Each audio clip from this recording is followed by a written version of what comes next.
Amen. Praise God po. Tayo po muli ay narito. Kumusta po ang lahat? Excited na po ba ang lahat sa ating Panginoon? Yes! Amen. Praise God.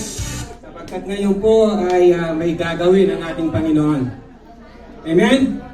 Mangyari pong tayo po ay umupo dito sa may bandang gitna, harapan. Amen po? Meron po tayong mga VIP.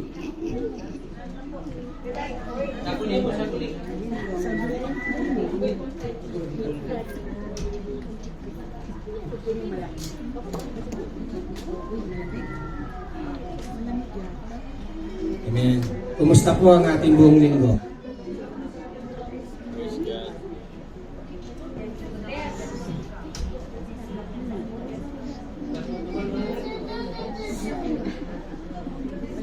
Amen. So, welcome po ang bawat isa sa tahanan ng ating Panginoon.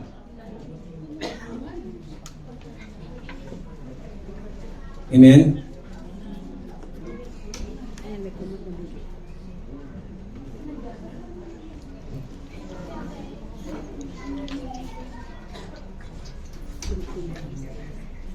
Amen.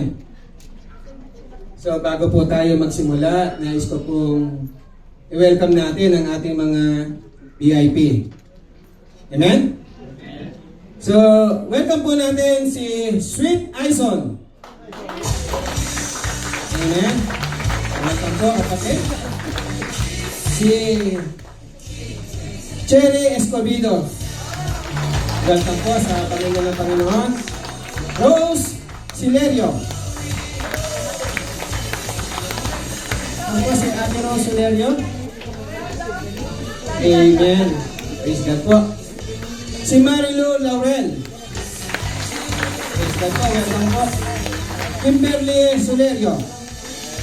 Amen. Si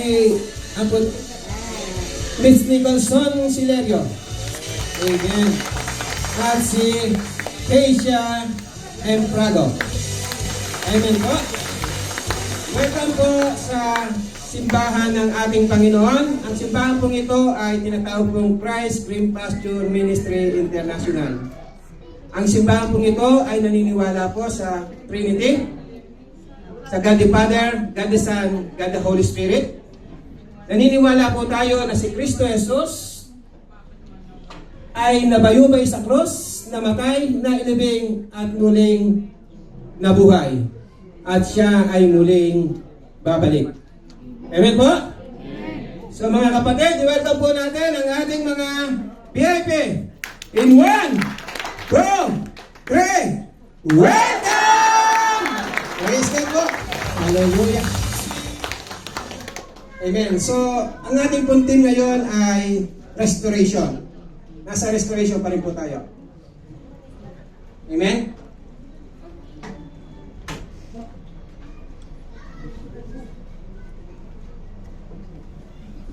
Amen po. At ang ating pong ang ating pong title is The Great Healer.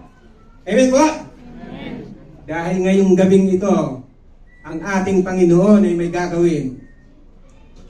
He will pour out healing upon healing. Amen.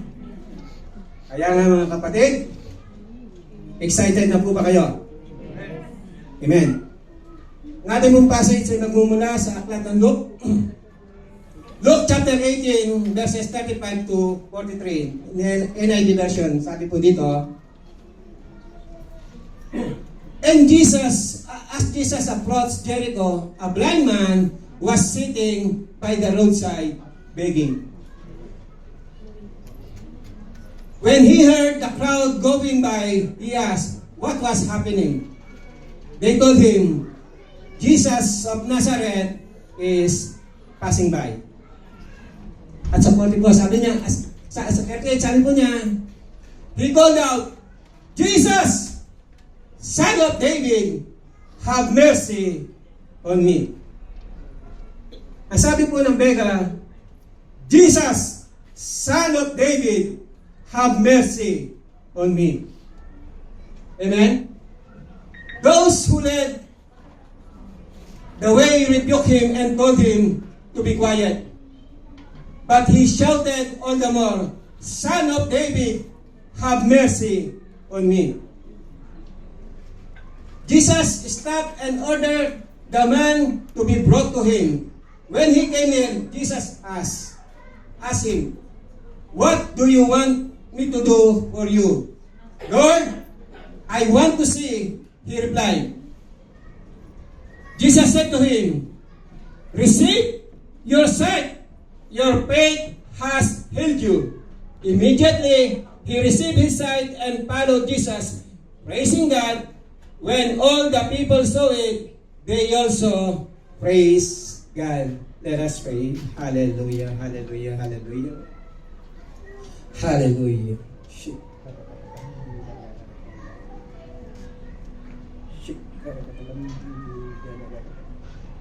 Hallelujah. Father God, we praise you, we bless you, we worship you, Father.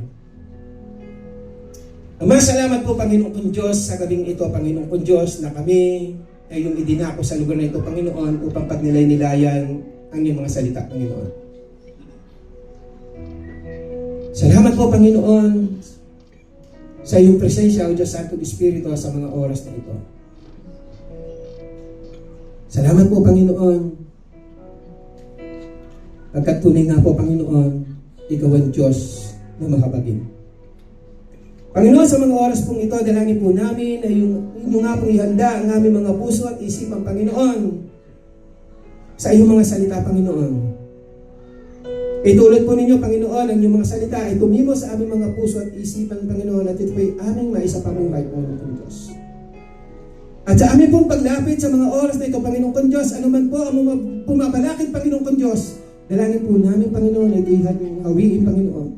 Patawarin po kami, Panginoon kong Diyos, sa lahat ng aming mga nagawang hindi nakalulugod sa iyong harapan, O Lord God, sa pangalan ng aming Panginoon Jesus. Ama, maraming salamat po sa kapatawaran, O Lord God. Itago mo nga lamang po ako, Panginoon kong Diyos, sa iyong likuran, upang tanging pangalan ni Jesus ang siyang maitaas at makita, Panginoon, sa mga oras na ito, Lord God. At tanging mga salita mo lamang siyang mamumutawi sa aking mga labi, Panginoon, sapagkat tunay po, Panginoon, sa gayong aking sarili, wala po akong magagawa, O Lord God. I am just like a filthy rag in your sight, O Lord God. It is only a great privilege, O Lord God, to proclaim your word before your people, Panginoon. Kaya nga po, Panginoon, maraming salamat po, Panginoon. As I humble myself, Panginoon kong Diyos, ikaw po ang mangusap sa ating mga kapatid. Muli po, Panginoon, sa iyo po ang pinakamatas na papuri, pagsamba at pasasalamat. In Jesus' name I pray. Amen. Amen. Hallelujah. So, ang background po ng story ito ay ito po yung panahon na kung saan ang ating Panginoong Yesus, Jesus' final journey to Jerusalem, approaching the ancient of Jericho. Amen? A significant oasis and trade route location, as Jesus' procession, possessed by blind man Beda, recognized his true identity, calling out, "Jesus, Son of David."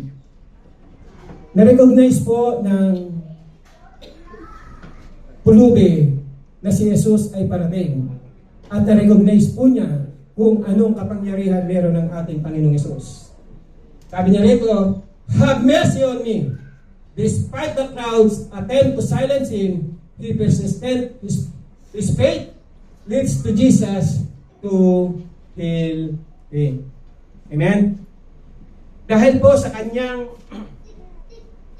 pananampalataya, masidhing pananampalataya, ito po ay nag-lead sa kaniyang kagalingan. Siya po'y pinagaling ng ating Panginoong Yesus. And we all know that we believe that by His stripes, we are healed both physical and spiritual. Amen? Amen po? Amen. Kaya nga po, ang title ng ating pag-uusapan, ang ating title po ng ating message ngayon ay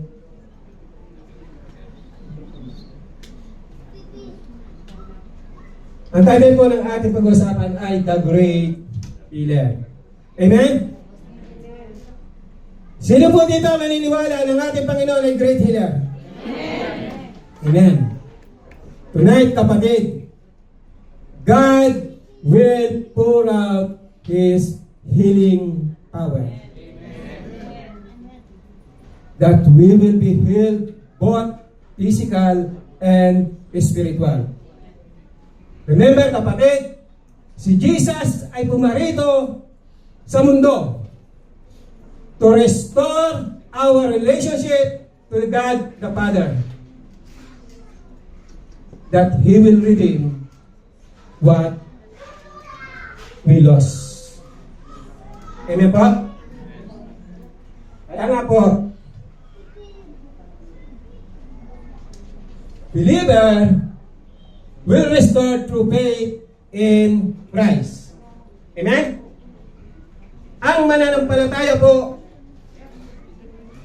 ay i-restore ng ating Panginoon sa pamamagitan ng pananampalataya kay Kristo Jesus. Sapagkat alam po natin na wala pong ibang daan ng kaligtasan, wala pong ibang daan patungo sa ating mga maliban sa pangalan Kristo Jesus.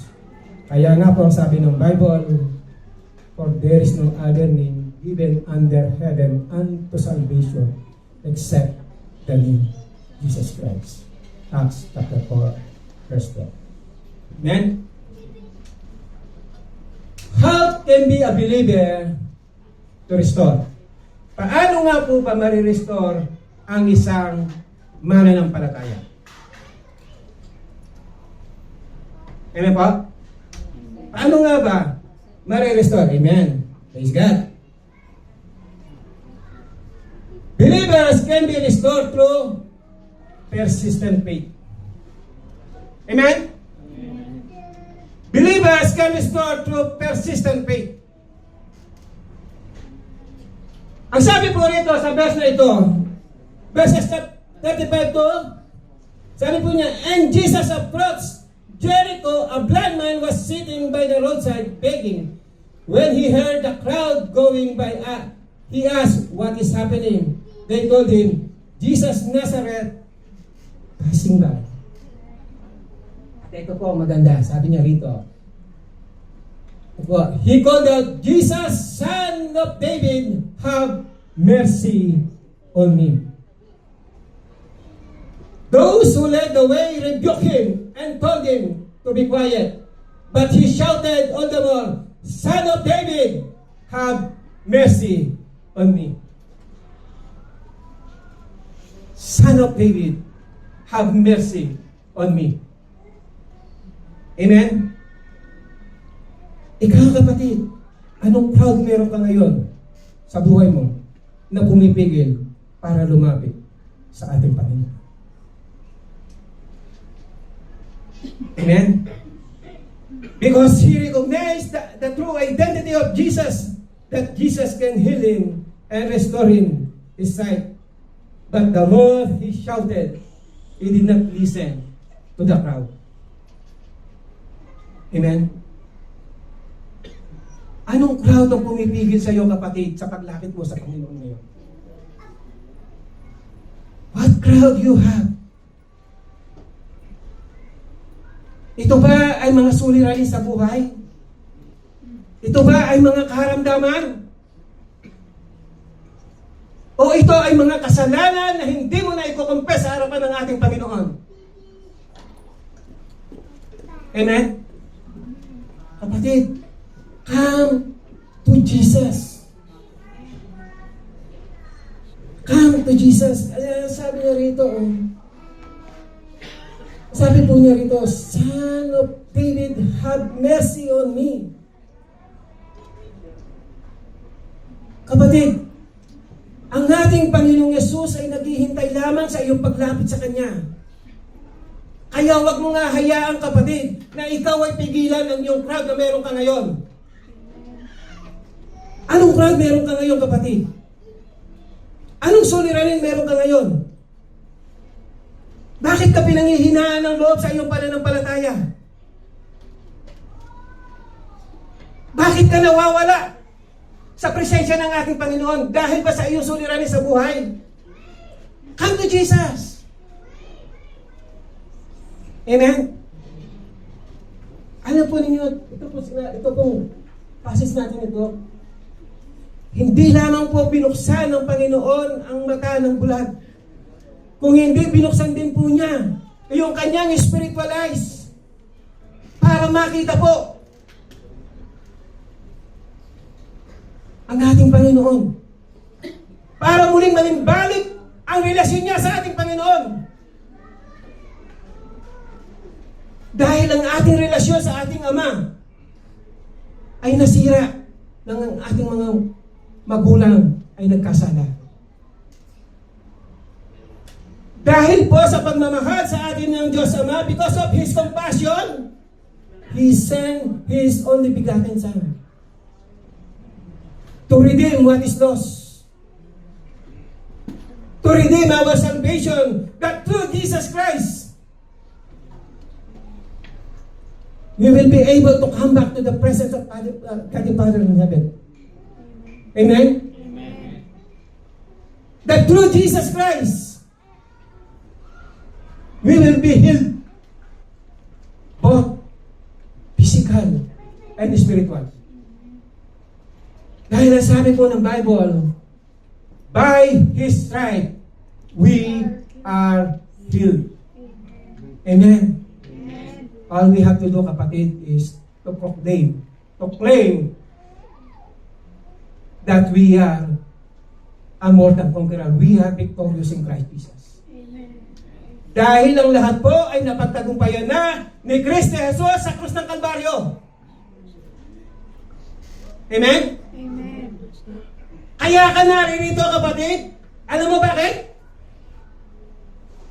Kaya ka naririto dahil sa pagmamahal ng ating Panginoon.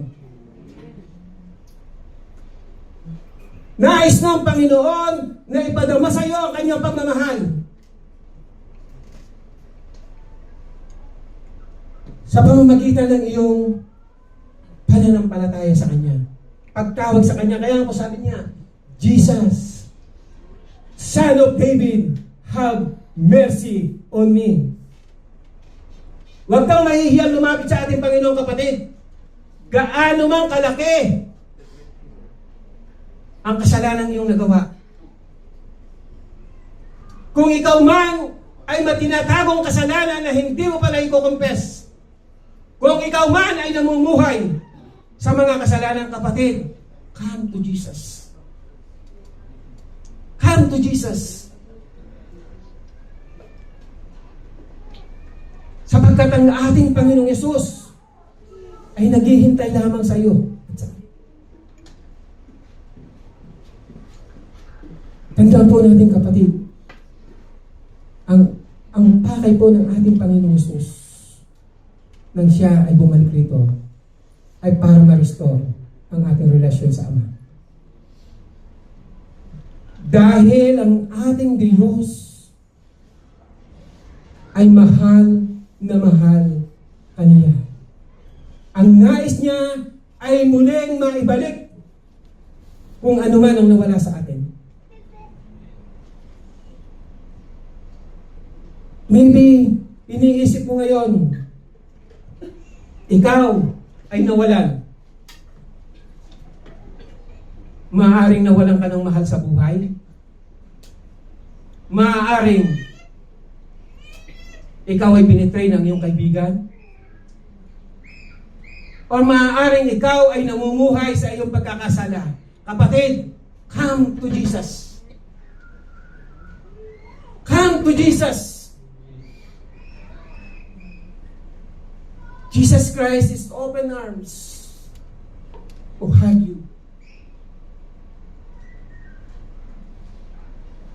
Jesus Christ is the only way.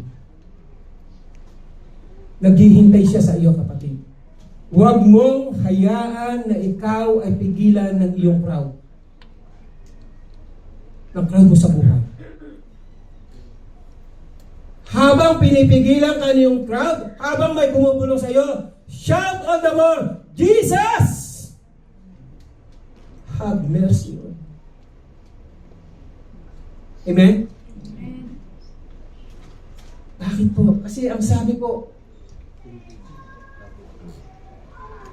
ng John chapter 6 verse 37, all those the Father gives me will come to me, and whoever comes to me, I will never drive away. Kapatid, kapag lumapit ka sa iyong kaibigan at ikaw ay may nagawang pagkakamali sa kanya, anong karaniwan na sinasagot mo sa iyo? Tsaka na tayo mag-usap, wala pa ako sa kondisyon for sa akin. Hindi ko pa nakalimutan ang ginawa mo sa akin. Tama? Hindi pa ako handang kausapin ka. Amen? Bakit? Kasi nga ang tao ang rinirecord niya kung ano yung mga nagawa natin pagkakamali. Amen? Tinitignan ng tao ang kapwa-tao doon sa kung anong nagawa niyang mali. Kung anong pagkakasala. Pero ang ating Panginoon, sabi niya rito, whoever comes to me, I will never drive away. Whoever comes to me, I will never drive away. Just come with persistent faith. And rest assured that God will restore you whatever you lost. Whatever is broken, God will redeem.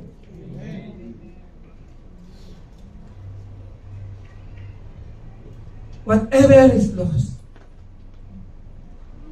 Anuman meron kang pinagdadaanan ngayong kapatid, anumang suliranin meron ka ngayon, surrender to Jesus. Just surrender to Jesus. And ask Him. Surrender Him by prayer. Just pray. Call Him in prayer. Call Him in worship. Tell Him kung ano man meron ka ngayon. Bakit? Kasi si Jesus lang ang makikinig sa iyo ng silensyo, hindi punong-puno ng kasama.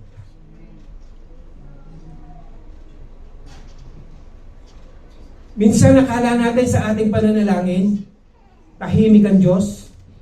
Akala natin na hindi niya tayo sinasagot. Kapatid, baka kaya hindi mo siya naririnig o kaya hindi pa niya sinasagot dahil nasa proseso pa. Ipinaprocess ka pa ng Panginoon, ipinaprocess pa ng Panginoon yung kasagutan niya sa iyong mga panalangin.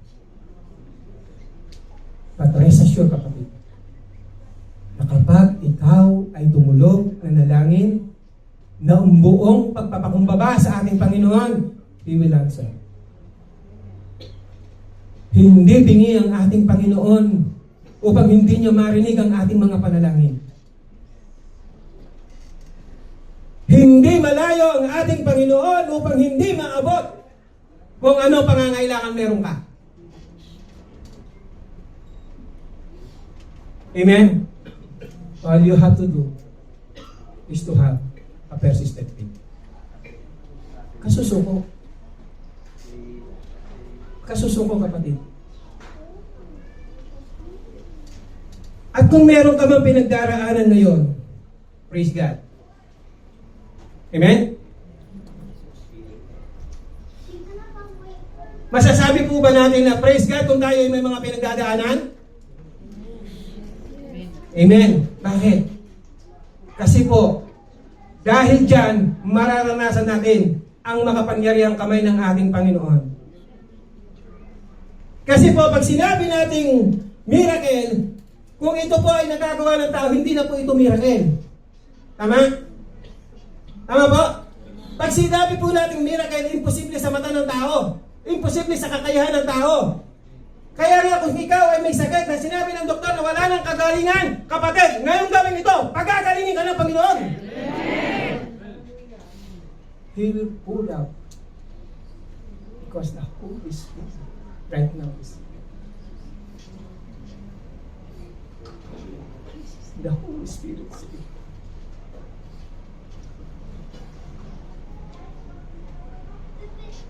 I will pour out my power. Right now, the Holy Spirit is here with us. Remember, kapatid, by faith, can move mountain.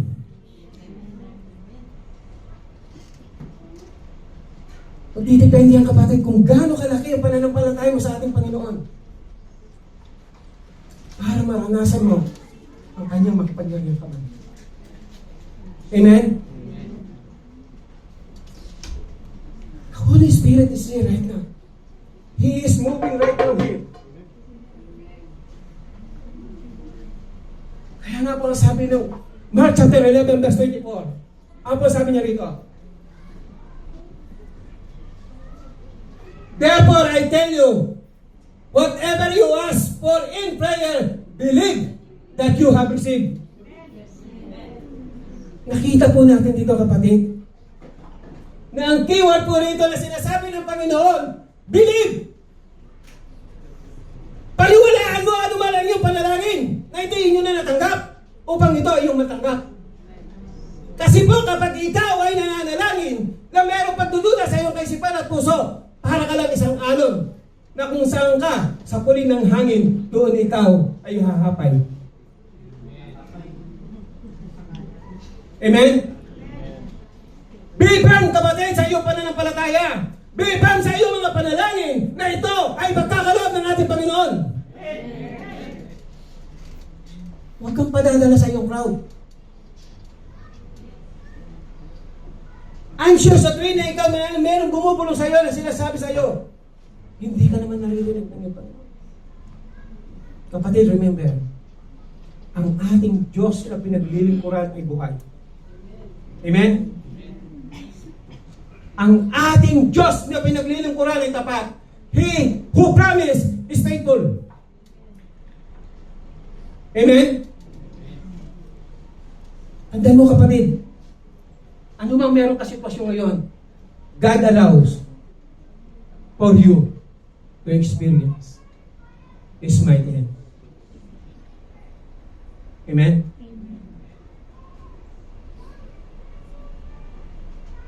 But anything else, God will restore. Because our God is the greatest of all. Amen? Just keep going, kapatid, sa ating pananampalataya. Especially, kapatid, nowadays, nakikita po natin kung anong mga nangyayari sa mundo. Chaos na. Amen? Malapit lang bumalik ang ating Panginoong Yesus. Ano? Sa kanyang muling pagbabalik, handa ka ba salubungin ng ating Panginoon? Amen? Handa ka ba sa muling pagbabalik ng ating Panginoon? Kapatid, we are running out of time. We are running out of time. Amen? Kaya nga, kapatid, kung maglilingkod tayo, kung tatawag tayo sa Panginoon, call Him with all your heart. Kung maglilingkod ka, maglingkod ka na, ibigay mo na lahat. Huwag ka na magtitira. Huwag ka na magtitira, kapatid, kung maglilingkod ka. Bakit? It is a great privilege to serve the King of Kings, the Lord of Lords. Amen? Bakit? Kasi po marami ang gustong maglingkod sa ating Panginoon. Kaya lang na sila ay nakakilala, bedridden na. Matanda na sila. Hindi na kaya maglingkod. Kaya ikaw na naririyan, kapatid, ikaw ay pinagpala dahil nakakilala ka sa ating Panginoon na malakas pa. May pagkakataon ka pa maglingkod sa Kanya. Amen? Kaya kung maglilingkod ka, kapatid, seryosohin na natin. Amen? Ating pong second point, sabi po niya rito, believers can be restored through Jesus' mercy. Ang ating pong Panginoon ay merciful. Pag sinabi nating mercy, ano po ba ang mercy? Ito po yung mga bagay na dapat sana ay natanggap natin. Ngunit hindi natin natanggap dahil sa mercy ng ating Panginoon. Dahil sa pagmamahal ng ating Panginoon sa iyo at sa akin. Na dapat sana ikaw at ako ang napako sa krus ng Kalbaryo at nabayubay.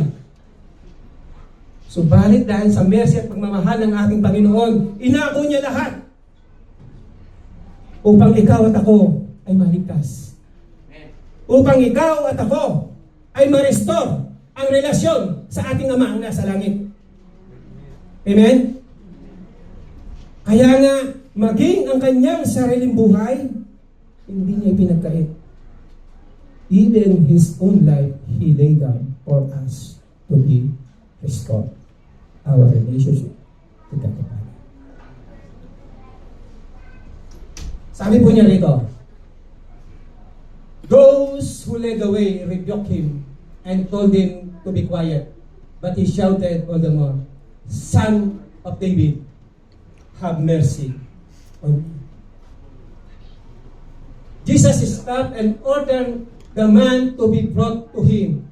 When he came here, Jesus asked him, what do you want me to do for you? Lord, I want to see. Lord, I want to see. Kapatid, you can call Jesus. Tell Him what you want to see. Tell Him, have mercy on me. Bakit, kapatid? Hindi ka titignan ng ating Panginoon sa iyong karumihan. Alam mo, kapatid, kung ano titignan sa iyo at sa akin ng Panginoon? Ano titignan niya sa atin? Yung ating busilak na pusong paglapit sa Kanya. Kung ikaw ba talaga ay totoong lumalapit sa Kanya at nagpapasakop. At kung talagang ikaw ay nagpapasakop sa ating Panginoon, kapatid, magbubunga yan. Makikita yan sa ating buhay. Amen? Kasi imposible na kapag natanggap mo ang mercy ng ating Panginoon, na hindi mo siya isa sa buhay, na hindi makikita sa iyong buhay mo. Amen? Na kapag ikaw ay isang mananampalataya ni Kristo, makikita sa iyo si Kristo. Bakit? Sabi ng Bible, you will know them by their fruits. Amen? Tanong, nagbubunga nga ba tayo? O baka ang bunga natin yung mga aratiris? Amen? Alam po ba natin ang aratiris? Yung pagkain ng ibon? Na kapag nadaanan ng ibon, tinuto ka. Baka mamaya, kapatid, ganun din ang iyong pananampalataya. Na kapag nadaanan ka ng problema, nadaanan ka ng sitwasyon sa buhay, nawawala. Kinakain ng ibon. Amen? Kailangan, kapatid, nakikita kung anong bunga meron tayo. Kung anong pananampalatayang meron tayo, diyan ay magdedetermine kung anong bungang meron tayo. Kung gaano tayo kumakapit sa ating pananampalataya, no matter what. Ano man, sitwasyon meron tayo. Bakit? Kasi nga ang ating pananampalataya, ito ay itinayo sa panulukang bato. Amen?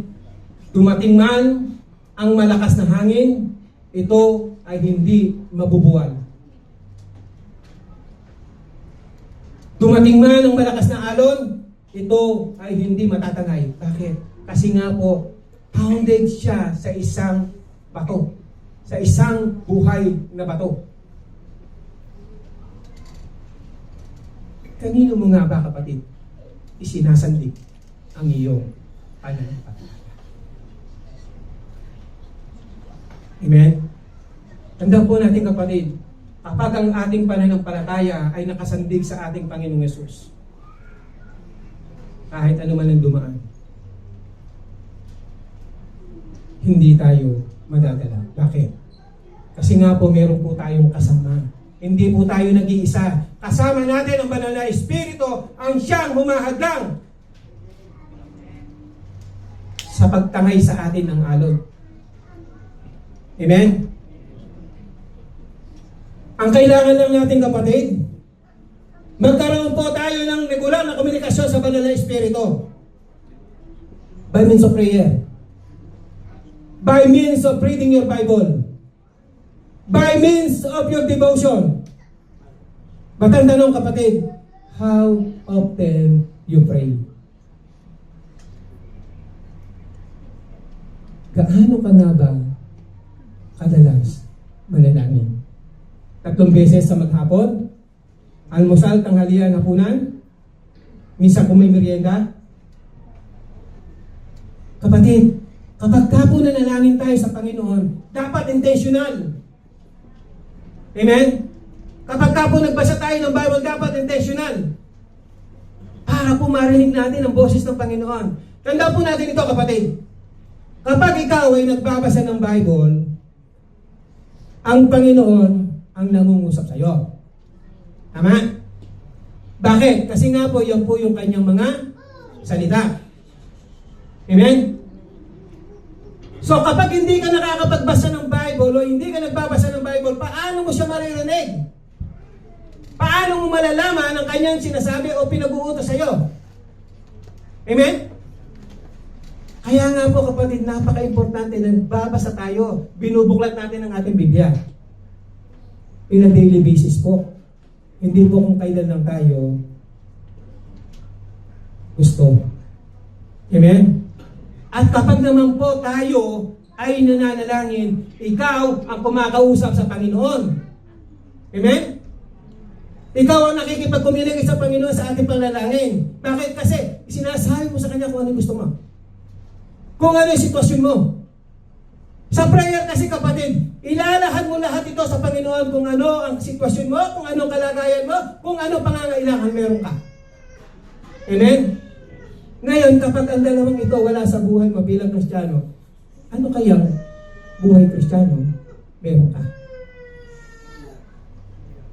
Amen? Anong buhay Kristiyano meron ka? Wala kang komunikasyon sa ating Panginoon. Amen? Kaya nga po, kapatid, tandaan po natin, devotion, reading the Bible is very vital po sa buhay ng isang Kristiyano. Huwag na huwag po natin hahayaan.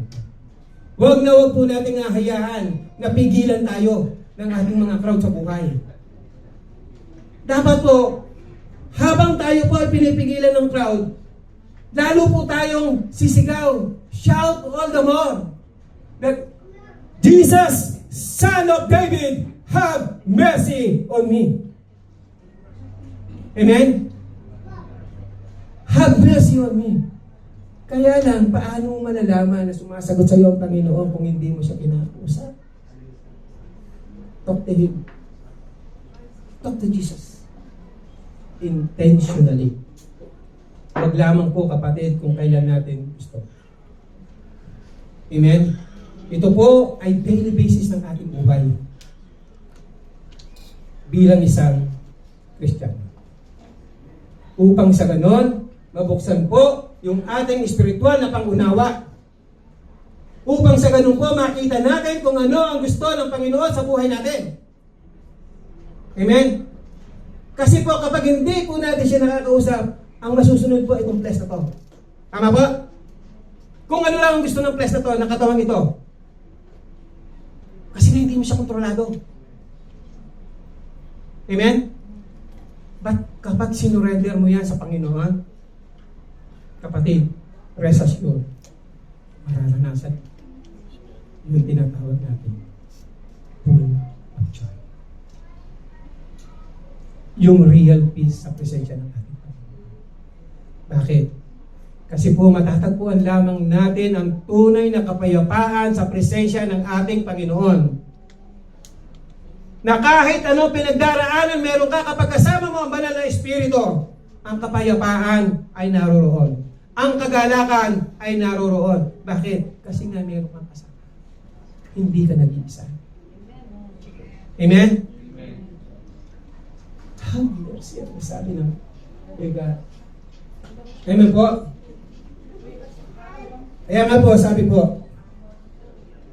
Jeremiah 33 verse 3. Sabi po niya rito, "For to me, and I will answer you, and tell you great and unsearchable things you do not know."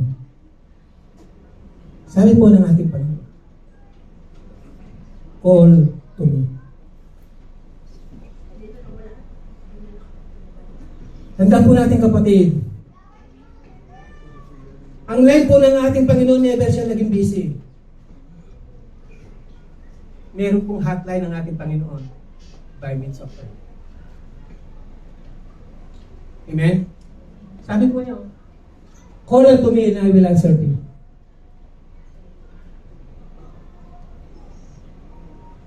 Tawagin mo ang ating Panginoon. Pray! And tell Him.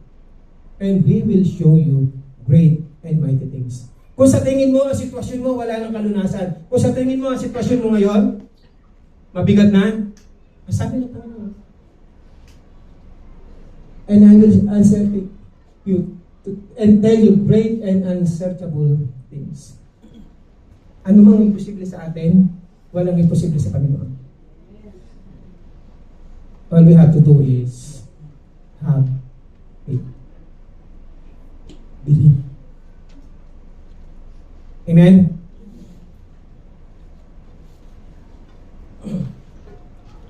Busan po. Yeah.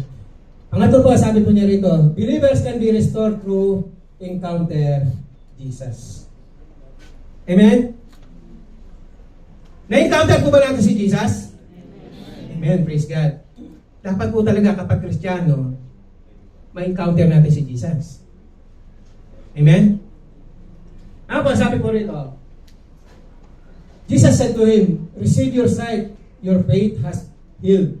Immediately, he received his sight and followed Jesus, praising God. When all the people saw it, they also praised God. Ano po ibig sabihin po?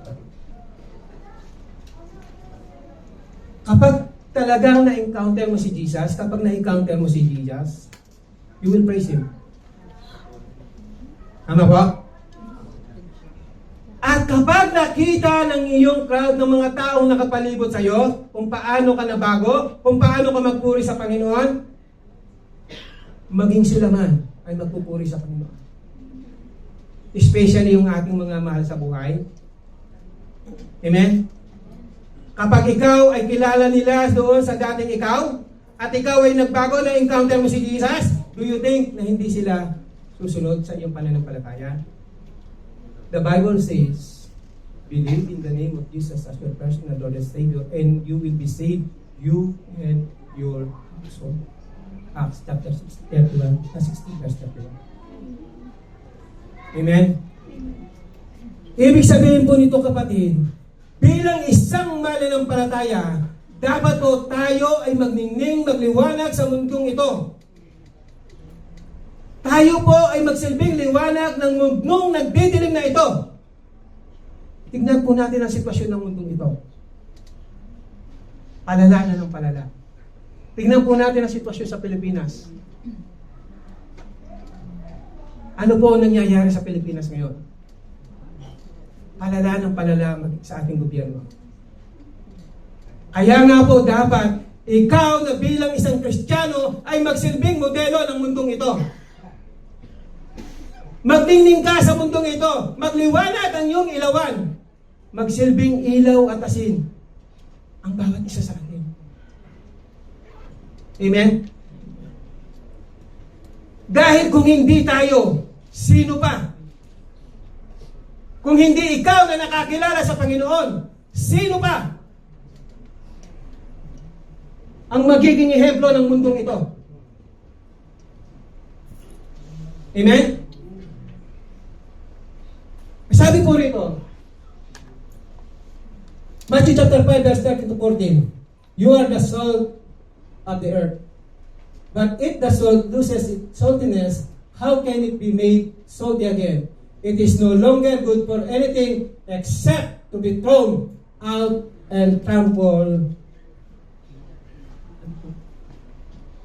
Kaya pansinin po ninyo, kapag ka ang isang Kristiyano ay nakita ng mundo na hindi sinasabuhay ang pagiging Kristiyano, ano po sinasabi nila karaniwan?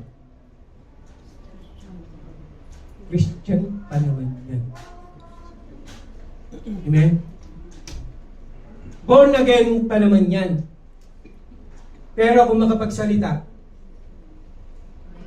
amen? Tapos sasabihin mo, di bro, expression ko lang yun. No, kapatid, hindi mo po pwede sabihin na expression mo lang yun.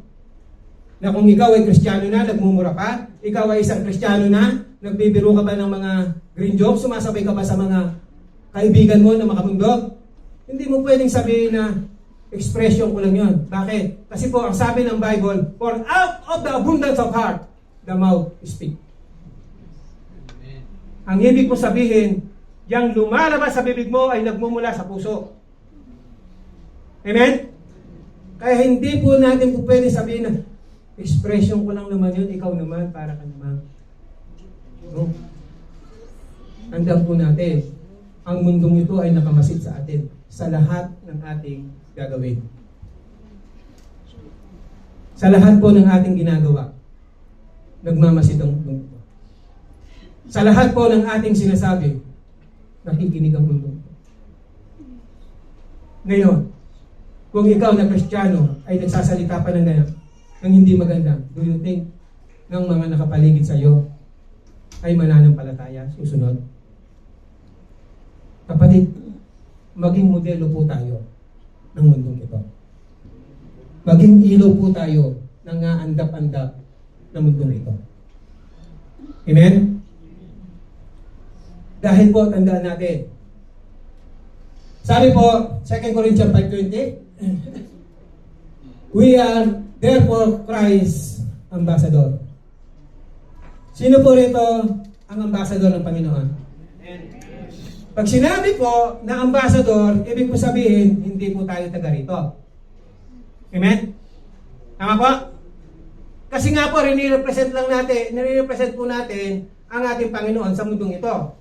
Therefore, hindi po rito yung citizen natin. Ang citizenship po natin is sa heaven. Amen? Kaya dapat po, bilang citizen of heaven, namumuhay po tayo ng makalangit. Amen? Upang sa ganon, yung mga taga rito, makita po nila kung gaano kaganda at kainam ang taga heaven. Magre-reflect sa iyo, kapatid. Magre-reflect sa buhay mo ang pagiging Kristiyano. Amen? Remember, ang rini-represent po natin na wala pong iba kung hindi ang hari ng mga hari. Ang Panginoon ng mga Panginoon. Wala pong iba kundi si Kristo Jesus. Amen? Pakikalapit mo ang katabi mo, kapatid. Sabihin mo, ikaw ay ambassador ng Panginoon.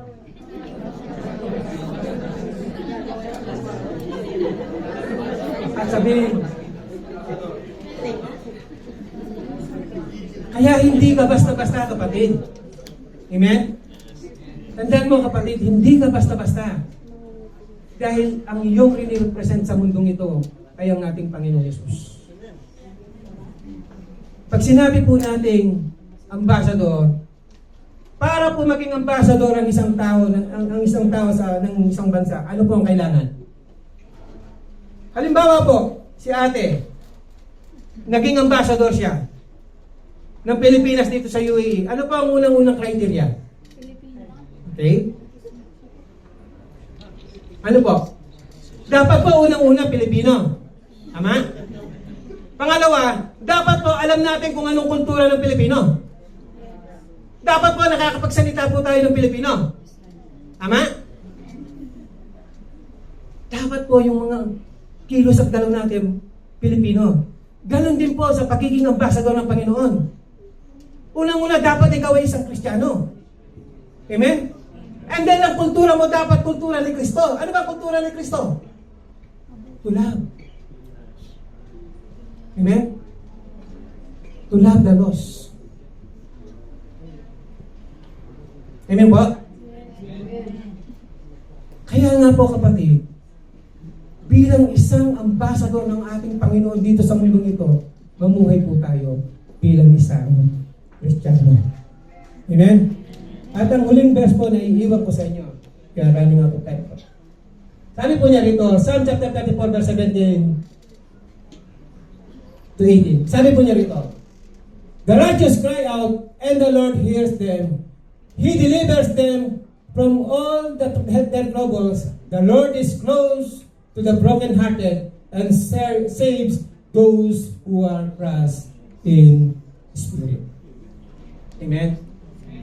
The Lord is close to those who are broken in spirit. All we have to do, kapatid, is come close to God and talk to Him with humble heart. Amen? Amen.